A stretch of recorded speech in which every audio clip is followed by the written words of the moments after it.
So next topic है हमारा arms control and disarmament traditional mode of security. ठीक है ना। आर्म्स कंट्रोल एंड डिसआर्ममेंट जो ट्रेडिशनल तरीका है सिक्योरिटी का जो चलता आ रहा है, तो सिक्योरिटी का ये भी एक तरीका है कि हम दूसरे जो कंट्रीज़ हैं जिनसे वर्ल्ड को ख़तरा है या फिर डिस्टर्बेंस बहुत है उस कंट्री के रिलेशन बाकी कंट्रीज़ से, तो उन कंट्रीज़ के ऊपर हम आर्म्स कंट्रोल करें। यानी यूएन, हम मतलब यूएन, क्योंकि इंटरनेशनल जो ऑर्गेनाइजेशन है वो यही काम यही कर सकती है। ऑर्गेनाइजेशन ही कर सकती है इंटरनेशनल लेवल पे, जैसे यूएन जैसी ऑर्गेनाइजेशन है जो सबसे बड़ी वर्ल्ड की, जिसके ऊपर जिम्मेदारी है कि वर्ल्ड में पीस मेंटेन रखना, कंट्रीज़ के बीच में डिस्प्यूट को दूर करना। ठीक है। और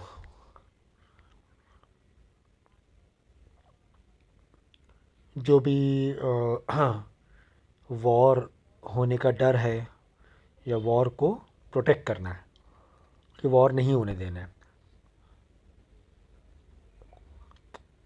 अब जैसे कि फ़िलिस्तीन और इज़राइल में हो रहा है, नहीं रुक पा रही वॉर, तो कहीं पर कुछ फेलियर भी है यूएन के अपने बेनिफिट के पॉइंट ऑफ व्यू से। अब अमेरिका चाहे तो, क्योंकि यूएन के ऊपर सबसे बड़ा जो इन्फ्लुएंस है वो यूएसए का है, अमेरिका का है। अब वो चाहे तो इज़राइल को लिमिट कर सकता है, रोक सकता है अगर फ़िलिस्तीन और इज़राइल का जो मसला है, लेकिन उसके अपने बेनिफिट्स हैं। तो नहीं, मतलब यूएन नहीं उस पीस पर उस सक्सेसफुली उस वॉर को रोक पा रही है, और इतना ज़्यादा डिस्ट्रक्शन हो रहा है, फ़िलिस्तीन पे इतना नुकसान हो रहा है, जान से लोगों की, बच्चे तक के मर रहे हैं उनके बॉम्बिंग अटैक से। तो इस पर यूएन फेलियर हो रहा है। ठीक है ना। तो यहाँ पर बात हो रही है कि किस तरीके से सिक्योरिटीज़ की जाए, पीस मेंटेन रखें, वॉर होने से बचा जाए। ठीक है। तो वही है कि आर्म्स कंट्रोल, यानी जो कंट्री सेंसिटिव हैं उनके ऊपर आर्म का कंट्रोल, जैसे वेपन्स हुए, एटॉमिक बॉम्ब हो गए, इन पर कंट्रोल किया जाता है। तो गाइडलाइंस हैं, यूएन की गाइडलाइन होती कंट्री टू कंट्री कि इराक इतने हथियार रख सकता है, ईरान इतने वेपन रख सकता है, ये टाइप के वेपन रख सकता है, इतनी आर्मी आर्मी तो कुछ नहीं है वो रख सकते हैं, मेन है वेपन्स। आर्मी में उतना कंट्रोल नहीं होता, वेपन मेन होते हैं, हथियार, कि किसके पास एटॉमिक बॉम्ब है, कितना एटॉमिक बॉम्ब रख सकता है। जैसे कि जब इंडिया ने 97 या 98 में ये किया था, एटॉमिक बॉम्ब का टेस्टिंग की थी, तो अमेरिका ने काफ़ी बैन लगा दिया था इंडिया के ऊपर कुछ सालों के लिए, कि आपको नहीं करना चाहिए, आपको परमिशन नहीं है। इसी तरह ईरान के पास केमिकल बॉम्ब है, तो छुप छुपा के उसको बनाना होता है उसे, क्योंकि इंटरनेशनल लेवल पे बैंड है। तो आप बोलेंगे भाई हमारी कंट्री हम कितने भी वेपन्स बनाएं, तो ऐसा नहीं है, वही तो मेन है ना। अगर हम बोलेंगे भाई मेरी कंट्री है, मेरा घर है, अपने घर में कुछ भी करें, हम किसी को अटैक थोड़ी ना कर रहे हैं। तो वॉर से प्रोटेक्ट करने का यही तरीका है। फिर ऐसे तो हर कोई बम बना के रख लेगा, अनलिमिटेड करता जा रहा है, बड़े बड़े जो बहुत ही डेंजरस लेवल के एटॉमिक बॉम्ब हुए, हाइड्रोजन बॉम्ब हुए, केमिकल बॉम्ब हुए। ठीक है। तो फिर तो वो जो वर्ल्ड है, अर्थ है, वो तो बहुत ज़्यादा रिस्क में आ जाएगी ना, कि कभी भी कुछ भी धोखे से भी ये हो गया, दो कंट्री के बीच में डिस्प्यूट हो गया और बाद वॉर तक पहुंच गए, और वो उतने डेंजरस बॉम्ब से अटैक कर दें, तो सोचो फिर क्या होगा। सिर्फ वो दो कंट्री का वो नहीं, ये है, बाकी सभी को नुकसान पहुंचता है, क्योंकि बहुत बड़े लेवल के अभी डेवलपमेंट हो चुका है आर्म्स में और वेपन्स में। बहुत बड़े लेवल का डेवलपमेंट हो चुका है। मैंने कहा ना, एक एक बॉम्ब है ना ऐसे पहुंच गया कि एक बड़ी कंट्रीज़ के पास एक एक बॉम्ब ऐसा है कि पूरे कंट्री को तबाह कर सकते हैं, पूरी कंट्री को। तो इसीलिए कंट्रोल और गाइडलाइन दी गई हैं, उन पर बैंड लगाए गए हैं कंट्रीज़ के ऊपर कि भाई आप इतना रख सकते हो, आप अपनी सिक्योरिटी, अपनी जो भी बाउंड्री है, आपका इतना बड़ा कंट्री है तो आप इतना रख सकते हो। तो ये चीज़ें हैं ना यूएन की तरफ से डिक्लेयर्ड है। जैसे न्यूक्लियर वेपन्स में बायोलॉजिकल, केमिकल, तो इस पर कंट्रोल करना बहुत ज़रूरी है, क्योंकि बहुत आगे चल तक के डेवलपमेंट हो चुका है और बहुत ही एडवांस लेवल पे ये वेपन्स पहुंच चुके हैं। तो बहुत सारे एग्रीमेंट बनाए जाते हैं कंट्रीज़ के बीच में कि आप इस पर अटैक नहीं करोगे, आप इस पर नहीं करोगे, या वॉर हो रहा है तो कौन से क्या चीज़ अलाउड है वॉर में, कि ये वाले बॉम्ब और ये वाले वेपन्स तक ही अलाउड है वॉर में, उससे ज़्यादा आप नहीं ये कर सकते हो, यूज़ कर सकते हो। ठीक है ना। तो इस तरीके से बातें हैं। तो limited nuclear test ban treaty 1963 में दिस ट्रीटी मतलब agreement was signed in Moscow by United State, Britain and Russia. ठीक है ना। यूएस, ब्रिटेन, रशिया बीच में ये साइन हुआ क्या, the treaty prohibits the signatories to launch any nuclear test in atmosphere और अंडर वाटर एटमॉस्फेयर में हम ये किया गया है कि इनके पास एटॉमिक बम सबसे ज़्यादा हैं, रशिया, यूएस, ब्रिटेन। तो एटमॉस्फेयर में ये वाटर टेस्टिंग नहीं करेंगे। But it does not prohibit underground nuclear testing, कि अगर न्यूक्लियर टेस्टिंग हमें करनी है इन तीन कंट्रीज़ को तो अंडरग्राउंड ही कर सकते हैं, बाहर एटमॉस्फेयर में नहीं करेंगे टेस्टिंग, जिससे कि एटमॉस्फेयर में रेडिएशन फैलेगा, पूरे वर्ल्ड को नुकसान होगा। ठीक है। फिर सेकंड देखो क्या हुआ, nuclear non proliferation treaty, the NPT was signed in 1968। It says that nuclear were not encourage any non nuclear state to acquire nuclear weapons, कि जो जिनके पास क्या न्यूक्लियर वेपन्स हैं वो इस तरीके से नहीं कोई काम करें या प्रोवोक समझे, किसी को उकसाना, या इनकरेज करें किसको, जो कि नॉन न्यूक्लियर स्टेट है, नॉन न्यूक्लियर कंट्रीज़ हैं, स्टेट का मतलब कंट्रीज़ हैं, कि वो भी सोचे कि हमारे पास भी ऐसे वेपन होने चाहिए। जैसे कि बार बार सोचे यूएसए डराए किसी छोटी कंट्री को न्यूक्लियर वेपन के नाम से कि भाई हमारे पास न्यूक्लियर वेपन है।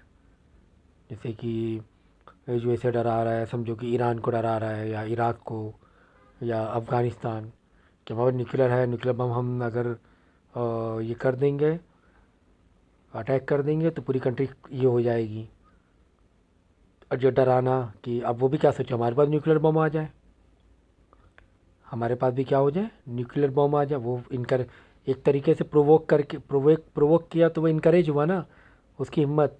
तो ईरान ने क्या किया, यही तो रीज़न हुआ, ईरान के ऊपर इतने बैंड लगे फिर भी अपने वो वेपन्स और अपने आर्म्स मजबूत रखता है इतने बैंड होने के बाद भी, क्योंकि उसको उस तरीके धमकी मिलती हैं, या उसकी जो सेंसिटिविटी है कि दूसरे कंट्रीज़ के साथ में रिलेशन और डिस्प्यूट्स हैं इतने।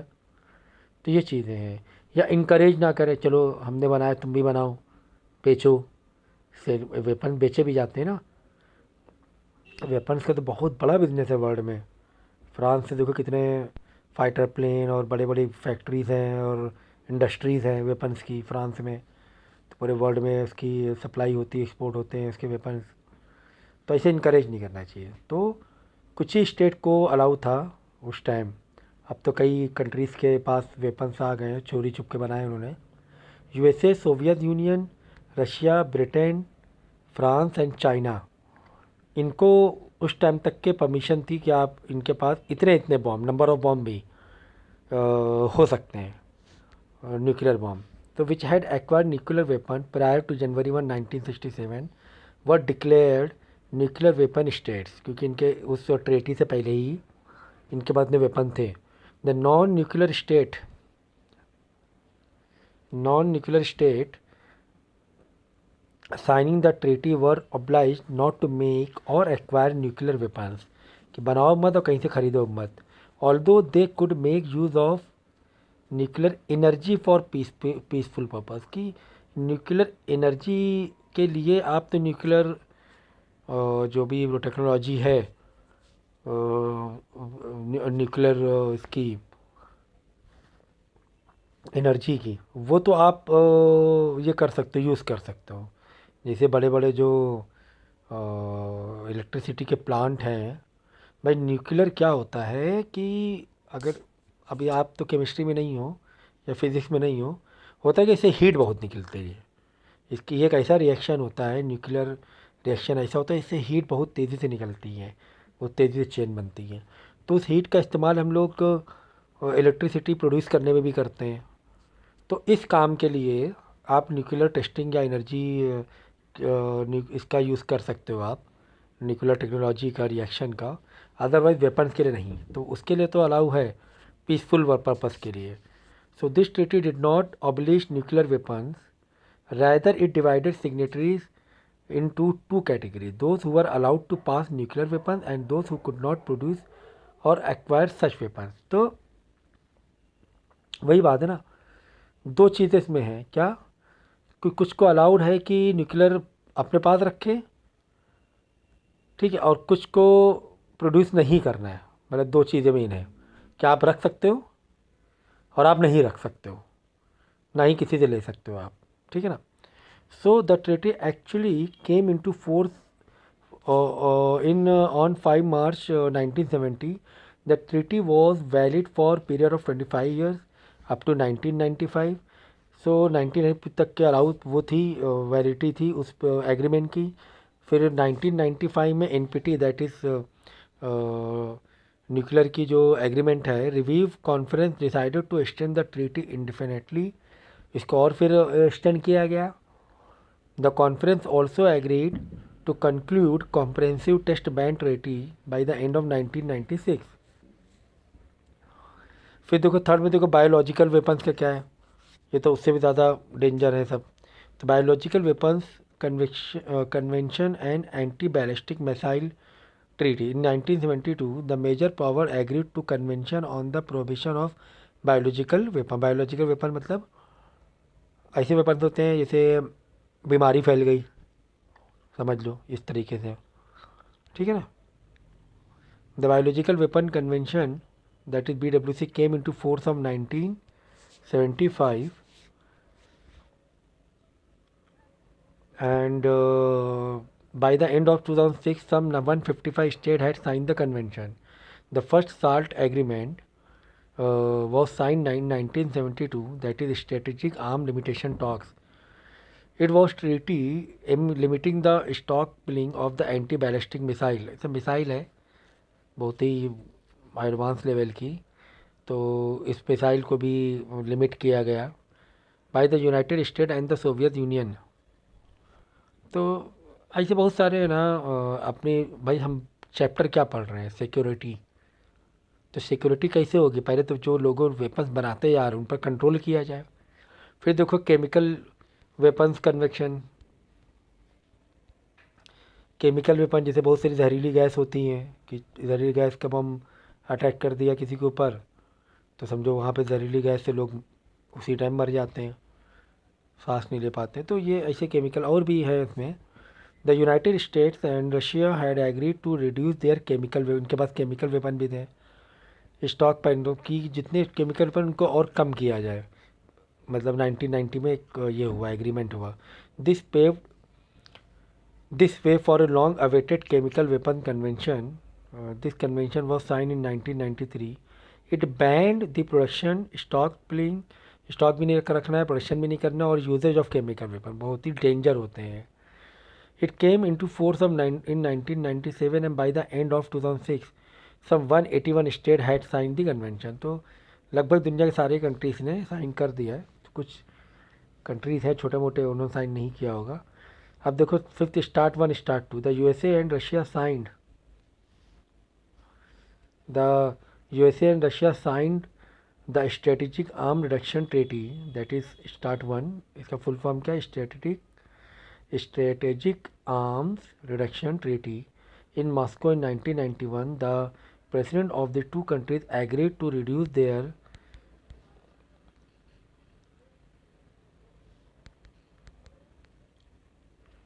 135 136 कहाँ गया, हाँ, देयर न्यूक्लियर आर्सेनल्स, ठीक है, कि वो जितने भी न्यूक्लियर्स हैं वो कम करेंगे, कंट्रोल करेंगे। फिर 1990 स्टार्ट टू साइन किया गया, जिसमें Russian president and the US president said that intercontinental missile would be entirely eliminated. तो कुछ ऐसी मिसाइल से पूरी तरीके से ख़त्म कर दी गई, समझिए। तो ये सारी चीज़ें हैं जो पांच हम लोग ने मेन 5-6 पॉइंट, मेन 5 पॉइंट पढ़े हैं, जिसमें हमने यही समझने की कोशिश किया कि आर्म्स कंट्रोल, और जैसे इसमें क्वेश्चन आते हैं आर्म कंट्रोल के लिए क्या क्या हुआ, तो ये आपको पांचों पॉइंट लिखने पड़ेंगे।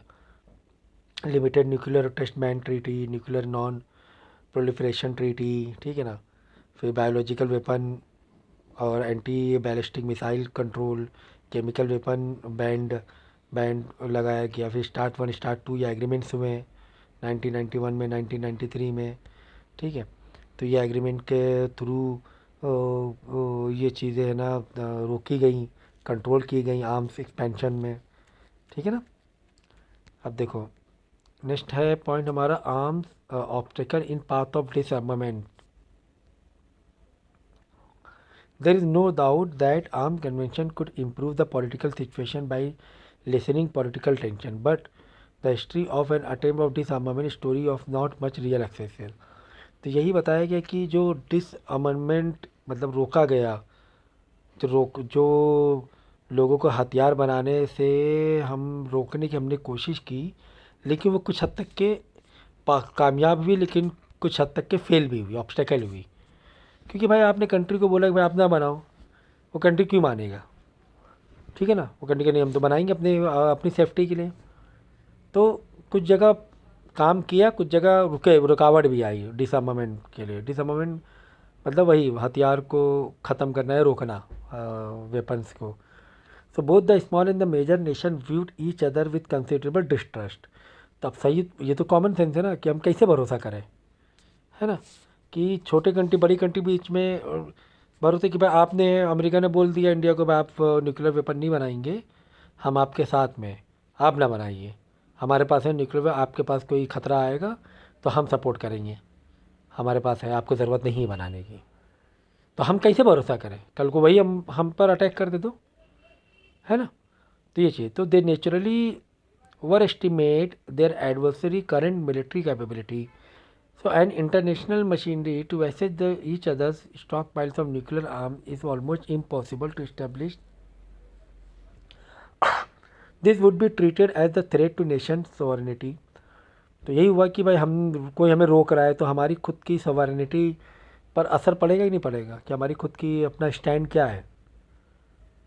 कि किसी ने बोला कि आप नहीं बनाओगे, वो कहेगा हम बना रहे हैं, अमेरिका बना रहा है और हम ना बनाएं, यूएसए बना रहा है और मैं क्यों नहीं बनाऊँ, वैसे कह रहे तुम ना बनाओ, तुम बनाओ खतरा है, खुद बना रहे हो तो यहाँ पे वही उसकी बात आती है, सॉवरेनिटी की बात आ जाती है कि हमारे देश की खुद की पहचान क्या है।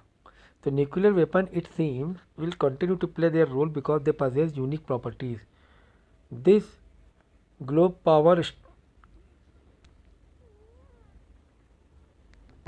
Structures is such that no country will get much international respect unless she is military। ठीक है, तो ये बन गया माइंडसेट कि इंटरनेशनल लेवल पे रिस्पेक्ट नहीं मिलेगी अगर आप मिलिट्री स्ट्रांग नहीं है, आपके पास बड़े बड़े वेपन्स नहीं है, तो आपको वो रिस्पेक्ट, आपको कमज़ोर माना जाएगा। तो ऐसे में ये ऑब्स्टेकल हुआ ना, ऑब्स्टेकल मतलब तो रुकावट, डिसआर्मामेंट मतलब हथियारों को रोकने की रुकावट, पाथ ऑफ डिसआर्मामेंट। तो सेकेंड बात है कॉन्फिडेंस बिल्डिंग मेजर्स। अब यही है कि confidence, traditionally security also implied confidence building measure which would give a feeling that what national leader और ruler are saying is correct. The first is, क्या है measure, first duty of nuclear state is to ensure that they have a program और eliminate nuclear warheads in a phase manner. They should also agree not to target their nuclear missile in at each other. This is the way of telling others that they would not be the victim of a surprise attack। तो इन पर यह confidence build किया गया, किस पर, छोटी countries के ऊपर, जिन पर रोक लगाई गई थी कि आप न्यूक्लियर टेस्टिंग नहीं करोगे, न्यूक्लियर बॉम्ब नहीं बनाओगे, तो इनको कॉन्फिडेंस बनाया गया। पहले तो जो रुकावट थी ना, वही लोगों को भरोसा नहीं था कि भाई, तो आपने बोला रोक दो, हथियार ना बनाओ, हम ना बनाए आपके भरोसे, आप ही ने, आपने साथ नहीं दिया, किसी से वॉर हुआ तो तो इसीलिए उसके लिए क्या किया, कॉन्फिडेंस बिल्ड करने की कोशिश की गई। कि कैसे कॉन्फिडेंस, तो उनको एहसास दिलाया गया कि हम आपके लिए सिक्योरिटी में ही हैं, छोटे कंट्रीज़ को, और आप है ना न्यूक्लियर बॉम्ब ना बनाइए, हम आपको विश्वास दिलाते हैं आपके ऊपर कोई सरप्राइज अटैक नहीं करेगा। In August 1999 India made, second point, public her nuclear destructor, जो 1999 में किया था, 1999 stated that India would not be the first to initiate nuclear war. Such an assurance from other nations could be a real good measure towards the confidence building. So all member nations should give the United Nations every assistance in any action it takes to maintain peace and security in the world. तो India ने जब किया था तो public को ये किया गया, पब्लिक को एड्रेस किया था, न्यूक्लियर डॉक्ट्राइन है, it stated that India would not be the first initiate. तो ये बताया कि इंडिया कोई पहला वो तो है नहीं कंट्री जो न्यूक्लियर एनर्जी को या न्यूक्लियर बॉम्ब को तो ये कर रहा है, टेस्ट कर रहा है। तो इस तरीके से कॉन्फिडेंस बिल्ड करना पड़ता है। अगर आप टेस्टिंग भी कर रहे हो तो आप बताओ कि अपने किसके लिए कर रहे हो, वॉर के लिए कर रहे हो कि अपने खुद के डेवलपमेंट के लिए कर रहे हो। क्योंकि न्यूक्लियर एनर्जी से बड़े बड़े पावर प्लांट बनाए जाते, मतलब तो चलते हैं, ठीक है, वो सस्ता पड़ता है, लाइक इन कॉस्टिंग वाइज बहुत सस्ती पड़ती, बहुत ज़्यादा हीट निकलती है। हमें अगर हीट चाहिए किसी काम के लिए तो कॉस्ट पॉइंट ऑफ व्यू से न्यूक्लियर एनर्जी बहुत सस्ती पड़ जाती है। और क्योंकि बहुत ही अनलिमिटेड, अब नॉट अनलिमिटेड बट बहुत ही हैवी लेवल पे इससे एनर्जी हम लोग को मिलती है। ठीक है, तो आज के लिए इतना काफ़ी है क्योंकि बहुत इंपॉर्टेंट पॉइंट तो एग्ज़ाम में आता ही है।